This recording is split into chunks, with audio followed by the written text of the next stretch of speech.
ماشاءاللہ شروع پروگرام میں ایسا سوال کر دیا کہ آپ بالکل رونگٹے کھڑے ہو گئے اور کیفیات ہی بدل گئی ہیں، کیونکہ سرکار دو عالم صلی اللہ علیہ وسلم کا تذکرہ آ گیا اور آپ کے صلاۃ والسلام کا ذکر آیا اور خاص طور پہ درود ابراہیمی کا ذکر آ گیا۔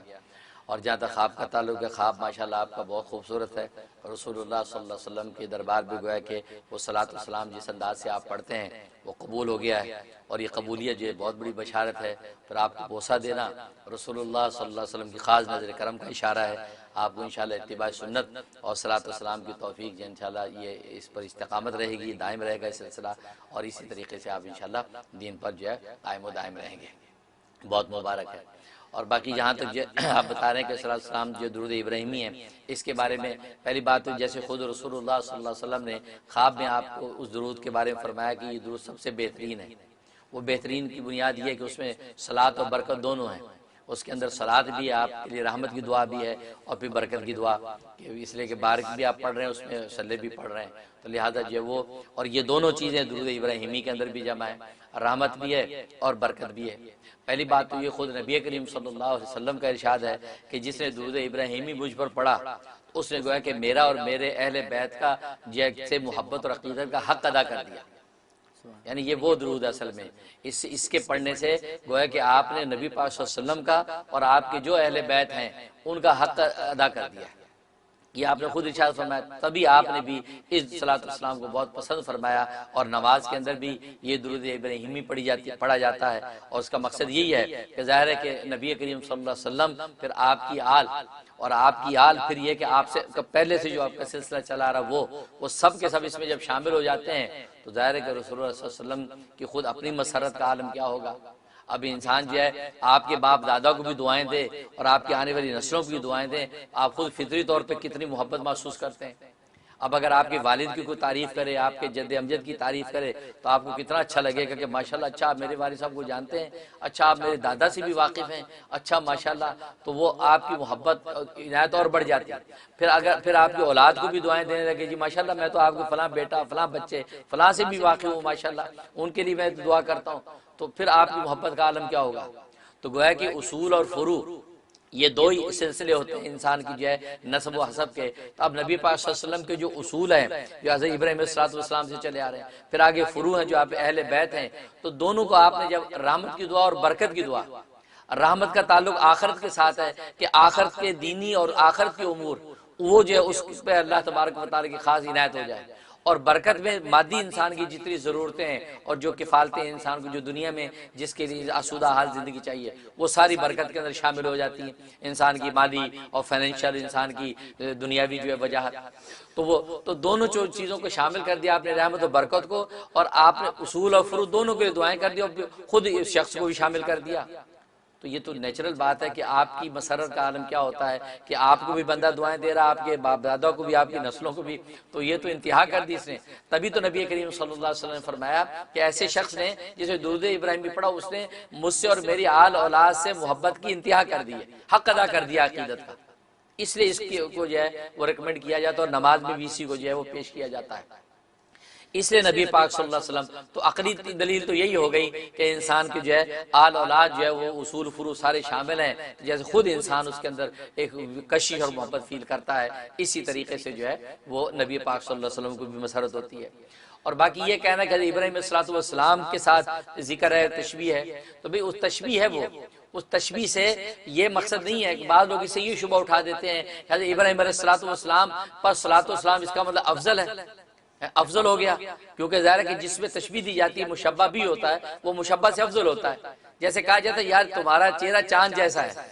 کیا چاند جیسا چہرہ ہے، تو چاند مشبہ بھی ہے، اور وہ جو ہے انسان جو ہے وہ مشبہ ہے، اور مشبہ بھی کا حسن مشبہ سے افضل ہوتا ہے۔ تو اس لیے لوگوں کو شبہ لگتا ہے کہ یہاں تشبیہ دی گئی ہے ابراہیم علیہ السلام کے صلاۃ والسلام کے ساتھ، کما صلیت علی ابراہیم کا، تو گویا کہ ابراہیم علیہ السلام پر صلاۃ والسلام افضل ہے گویا کہ نبی پاک صلی اللہ علیہ وسلم پر صلاۃ والسلام سے، کیونکہ افضل کے ساتھ ہی تشبیہ دی جاتی ہے۔ یہ شبہ ہوتا ہے، اصل میں یہ اصول غلط ہے، یہ اصولی طور پر ان کی بات غلط ہے۔ ہاں اس میں شک نہیں کہ مشبہ بھی مشبہ سے افضل ہوتا ہے، اس لیے تشبیہ دیتے ہیں، جیسے کہتے ہیں زید کالاسدی، زید شیر کی طرح ہے، اب شیر کی شجاعت ظاہر ہے کہ جب وہ اس کی زید کی شجاعت سے زیادہ ہے، لہٰذا اس لیے تشبیہ دے رہے ہیں۔ لیکن یہاں پر اصل میں جو تشبیہ ہے یہ نوعیت متعین کرنے کے لیے، بس اوقات نوعیت متعین کرنے کے لیے بھی تشبیہ دی جاتی ہے۔ مثلا آپ ایک کپڑے کا چھوٹا سا ٹکڑا ہے، ریشم کا کپڑا ہے یا کیٹی کا کپڑا لے جائیں آپ دکان والے کے پاس، کہا یار یہ ایسا کپڑا آپ کے پاس ہے تو دینا ذرا۔ اب آپ نے اس تھان والے کپڑے کو تشبیہ دی ہے اس ٹکڑے کے ساتھ، حالانکہ ٹکڑا افضل نہیں ہے، افضل وہ تھان ہے، وہ تھان نکالتا جی دیکھیں جی یہ تو گویا کہ آپ جو ٹکڑا لے گئے تو یہ مشبہ بھی ہے اور وہ جو ٹکڑا وہ مشبہ ہے، تو گویا کہ دیکھو آپ نے اس کے ساتھ تشبیہ دی، حالانکہ یہ افضل نہیں ہے، تو چھوٹا سا ٹکڑا ہے، یہ کسی کام کا نہیں۔ تو معلوم ہوا کہ بالکل یہ نوعیت متعین کرنے کے لیے بھی بس اوقات تشبیہ دی جاتی ہے کہ اس قسم کا۔ تو یہاں پر درود شریف میں درود ابراہیمی میں بھی جو کہا گیا اللہم صلی علی محمد وعلی آل محمد کما صلیت علی ابراہیم، یہ جو تشبیہ ہے یہ تشبیہ بھی درود صلاۃ والسلام کی نوعیت متعین کرنے کے لیے ہے۔ گویا کہ یہ کہا گیا اللہ جس نوعیت کی رحمت و برکت ابراہیم علیہ الصلوۃ والسلام کو اور ان کی آل کو آپ نے دی، ظاہر ہے وہ برکت جو دی اللہ نے وہ ظاہری وجاہت کی بھی دی، یعنی بادشاہتیں بھی ان کو دی اور نبوت بھی بٹی ان میں ولایت معرفتیں بھی بٹی، تو کہا کہ روحانی اور مادی دونوں انعامات حضرت ابراہیم علیہ السلام کی آل کو ملے، کیونکہ ان کی نسلوں کے اندر آگے بادشاہ بھی پیدا ہوئے اور پھر نبوت کی نبی بھی پیدا ہوئے اور روحانی کے منزلیں بھی طے کی۔ تو گویا کہ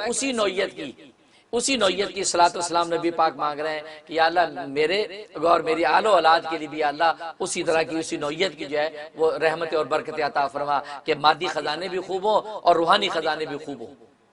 یہ مطلب ہے۔ تو صلاۃ والسلام کی نوعیت متعین کرنے کے لیے حضرت ابراہیم کے ساتھ تشبیہ دی ہے، افضلیت میں تشبیہ نہیں ہے، یہ نوعیت متعین کرنے کے لیے، اور ظاہر ہے کہ نوعیت متعین کرنے کے لیے بھی تشبیہ دی جاتی ہے، اس لیے یہاں پر ایسا کہا گیا ہے کہ اللہم صلی علی محمد۔ اب یہاں پر ایک اور چلتے چلتے شبہ دور کر جاؤں، بعض لوگ پوچھتے ہیں کہ یہ دونوں درود پڑھنا ضروری ہے یا اگر ان میں آدھا پڑھ لیں ایک پڑھ لیں دوسرا نہ پڑھے تو یہ چلے گا؟ تو جواب یہ ہاں یہ بھی صحیح ہے، یا مفتی اعظم ہند حضرت مولانا مفتی کفایت اللہ صاحب دہلوی رحمۃ اللہ علیہ اس کی بھی اجازت دی ہے کہ آپ اوپر کا اکیلا پڑھ لیں صلاۃ سلام والا، وہ صلاۃ کا حصہ پڑھ سکتے ہیں، اللہ مبارک والا چھوڑ سکتے ہیں، اگر آپ کو کوئی ورد وظیفہ کرنا ہے یہ بھی کر سکتے ہیں، تو لہٰذا اس کی بھی اجازت۔ اور میں کہا کرتا ہوں اگر آپ یہ کہتے ہیں کہ اس کو شارٹ کرنا ہے تو میں کہتا ہوں کہ دونوں کو ملا بھی سکتے ہیں، آپ ایسے کر سکتے ہیں اللہم صلی و بارک علی محمد وعلی آل محمد کما صلیت و بارکت علی ابراہیم وعلی آل ابراہیم انک حمید مجید۔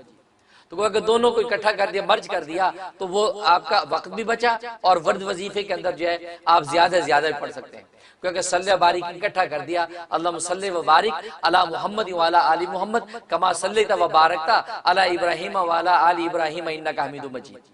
تو اس کی بھی گنجائش ہے۔ اور باقی جس نوعیت سے سنت میں آیا ہے اس طرح کرنا تو افضل ہے ہی ہے، اور نماز میں ہم اس کا اہتمام کرتے ہیں، اس طریقے سے کرنے میں کوئی مذاقہ نہیں، انشاءاللہ برکت ہی برکت ہے۔ ماشاءاللہ صاحب بہت خوبصورت، ہر طرح سے آپ نے اس کو کور کر لیا، سارے اس کے ایسپیکٹس آ گئے، جزاک اللہ خیر۔ عالم صلی اللہ علیہ وسلم کے ساتھ محبت کرنا، کہ حب رسول جو ہے یہ تصوف سلوک کی بنیاد اور اساس ہے۔ اگر حب رسول جو ہے بنیادوں میں نہیں ہے اور اس بنیاد اور فاؤنڈیشن کے اوپر یہ تصوف سلوک اگر قائم نہیں ہے، اس کا مطلب ہے کہ وہ تصوف سلوک کھوکھلا ہے اور اس کا ایمان اور محبت سے کوئی تعلق نہیں ہے۔ کیوں؟ اس لیے کہ کائنات کے سب سے بڑے پیر اعظم جو ہیں وہ سرکار دو عالم صلی اللہ علیہ وسلم ہے، کیونکہ وہ یزکیہم کا جو وظیفہ لے کر آئے، وہ یزکیہم کی ذمہ داری جو آپ لے کے آئے ہیں کہ دلوں کو پاک کرتے ہیں، نفسوں کو پاک کرتے ہیں، تو ظاہر ہے کہ وہ کسی ایک پیر اور ایک شیخ وقت کی اہم جو ہے وہ ذمہ داری ہے، اور وہ سرکار دو عالم صلی اللہ علیہ وسلم نے پوری فرمائی، اور پھر یہ سلسلہ آگے امت کے اندر چلتا رہا۔ تو آج تک جتنے بھی روحانی سلاسل پیدا ہوئے اور جتنے بھی مشائخ جو دنیا کے اندر ابھرے ہیں وہ سب کے سب جو ہے وہ حب رسول کی جو ہے وہ لڑی کے ساتھ جڑے ہوئے ہیں۔ بے شک یا جو حب رسول جو ہے یہ تصوف سلوک کی فاؤنڈیشن اور بنیاد ہے، اور اس بنیاد کی وجہ سے جو ہے ہر شیخ وقت اور ہر سالک جو ہے وہ رسول اللہ صلی اللہ علیہ وسلم کی محبت میں دیوانہ اور مستانہ ہوتا ہے۔ اس لیے کہ خود نبی کریم صلی اللہ علیہ وسلم جو سب سے بڑے پیر کامل ہیں وہ فرماتے ہیں کہ بخاری کی حدیث ہے کہ لا یؤمن احدکم حتی اکون احب الیہ من والدہ وولدہ والناس اجمعین، کہ تم میں سے کوئی بھی شخص اس وقت تک کامل مومن نہیں ہو سکتا جب تک کہ میں اس کی نظر میں سب سے زیادہ محبوب نہ ہو جاؤں، یہاں تک کہ اس کی اولاد سے، اس کے والدین سے، اور یہاں تک کہ پوری کائنات سے بھی زیادہ میں اس کی نظر میں محبوب ہو جاؤں۔ اللہ اکبر. جب اس مقام محبت پر وہ پہنچتا ہے، اب یہ اب ایمان کامل اس کے پاس آ گیا. اور ایک سالک کے لیے ایمان کامل تو سب سے پہلی سیڑھی ہے کہ کامل ایمان کے بعد تو اب کامل محبت کے راستے طے کرے گا. اگر ایمان ہی کامل نہیں ہے اور اسی کے اندر نقص موجود ہے تو آگے محبت کے راستے طے کرنا اور آگے ساری منازل و سلوک کی سیڑھیاں عبور کرنا وہ کوئی آسان نہیں ہے. تو لہذا کامل ایمان جو ہے وہ حب رسول کے بغیر ممکن نہیں. اور یہ انسان کی فطرت ہے کہ انسان کسی کو جب اپنا محبوب بناتا ہے تو اس میں عام طور پہ تین چیزیں دیکھتا ہے. ایک تو اس کا جمال دیکھتا ہے، اگر اس کا حسن و جمال ایسا ہے کہ یہ اس کے دل کو اگر چھو گیا تو اس کے حسن و جمال کی وجہ سے اس کی عشق اور محبت کرنے لگتا ہے. اور دوسرا جو ہے وہ اس کے جو ہے وہ کمال کو دیکھتا ہے کہ اس میں کمال کیسے ہیں. اگر ایسے کمالات ہیں کہ جن کمالات کے سامنے اس کا سر جھک گیا کہ یار کمال ہے بھی، ایسے کمال تو کبھی دیکھے نہیں، تو یہ اس سے امپریس ہو کر وہ اس سے محبت کرنے لگتا ہے. اور تیسرا جو ہے نواز یعنی احسان، تو احسان اور نواز جو ہے اس کو ایسا اس کے اوپر پڑا کہ جس کی وجہ سے یہ اس کا دل دادا ہو جاتا ہے. تو یہ تین بنیادیں ہیں کہ جمال ہے، کمال ہے اور نوال ہے. ان تین بنیادوں کی وجہ سے کسی کو اپنا محبوب بناتا ہے. اور یہ تینوں کی تینوں چیزیں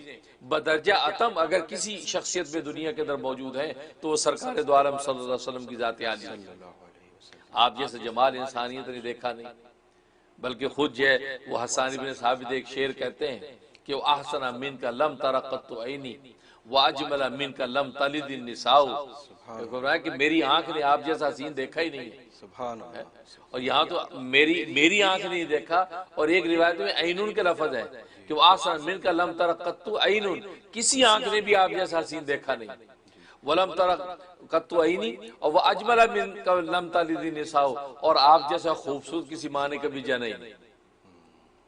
خلقت مبرا من کل عیب، آپ کو اللہ نے عیبوں سے ایسا پاک کر کے پیدا کیا ہے کہ کانک قد خلقت کما تشاء، جیسا کہ آپ نے خود پیدا ہونا چاہا.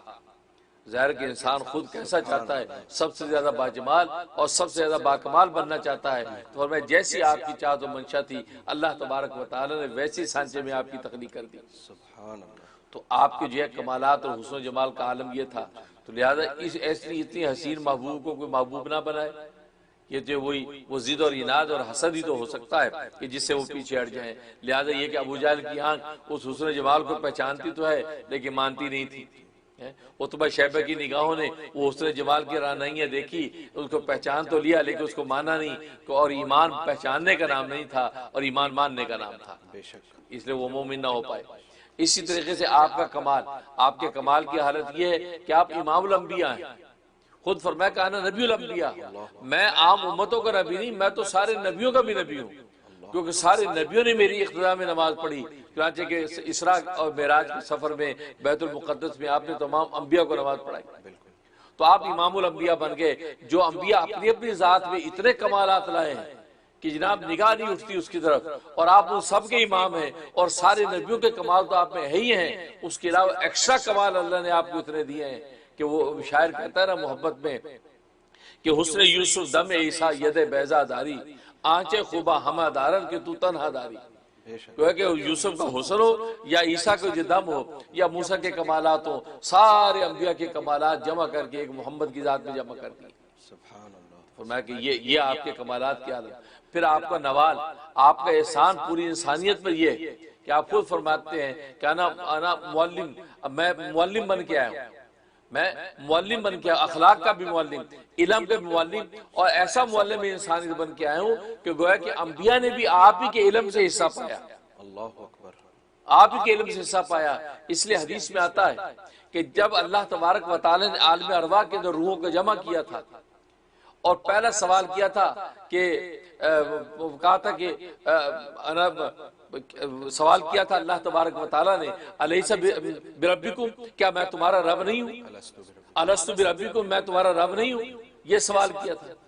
تو ساری روحیں ایک دوسرے کا منہ تکنے لگی. کسی کو جواب پتہ ہی نہیں کہ اللہ پوچھے کیا میں تمہارا رب نہیں ہوں، کیا جواب ہے؟ تو سب سے پہلے سرکار دو عالم صلی اللہ علیہ وسلم کی روح نے اس کا جواب دیا، بلا بلا شبہ آپ ہی ہمارے رب ہیں. اللہ اکبر. جب آپ نے یہ جواب دیا تو آپ کا جواب جب انبیاء کی ارواح نے سنا ہے تو انبیاء نے پھر آپ کی اس جواب کو دہرایا. سب نے کہا بلا. یہاں تک کہ عالم ارواح کے اندر ایک شور مچ گیا، ایک واویلا ہو گیا، بلا بلا کے نعرے لگنے لگے، بلا شبہ آپ ہی ہمارے رب ہیں، بلا شبہ آپ ہی رب ہیں۔ تو گویا کہ وہ عالم ارواح میں ہی اللہ تبارک و تعالی نے معلم انسانیت ہونے کا شرف آپ کو عطا کر دیا کہ آپ نے جو جواب دیا اس جواب سے انبیاء نے جواب سیکھا۔ بے شک تو یہ آپ کو یہ آپ کا نوال کہ ایسا احسان اور نوال آپ کائنات پر، پھر ایسی شریعت حقہ لے کے آئے اور ایسے کامل دین اسلام لے کے آئے کہ اب اس کامل دین کے بعد مزید کوئی گنجائش نہیں، اور ختم نبوت کا تاج پہن کر آئے کہ آپ نبوت کے سارے کمالات آپ کی ذات پر ختم ہو گئے، اب آپ کے بعد کوئی ایک بھی کمال ایسا باقی نہیں ہے کہ جس کمال کو دکھانے کے لیے کوئی نبی لانا پڑے، بے شک لہذا آپ کو ختم نبوت کا تاج پہنا دیا۔ تو آپ کی جو ہے یہ کمالات ہیں، آپ کی یہ نوال ہیں، آپ کی یہ جو ہے گویا کہ جمال ہیں کہ جس کے نتیجے میں حق بنتا ہے، فطرت کا تقاضا ہے کہ محبوب اگر دنیا میں بنائیں تو محمد مصطفیٰ کو محبوب بنائیں، سبحان اس کے علاوہ کسی اور کو محبوب بنانا یہ مومن کسی انسان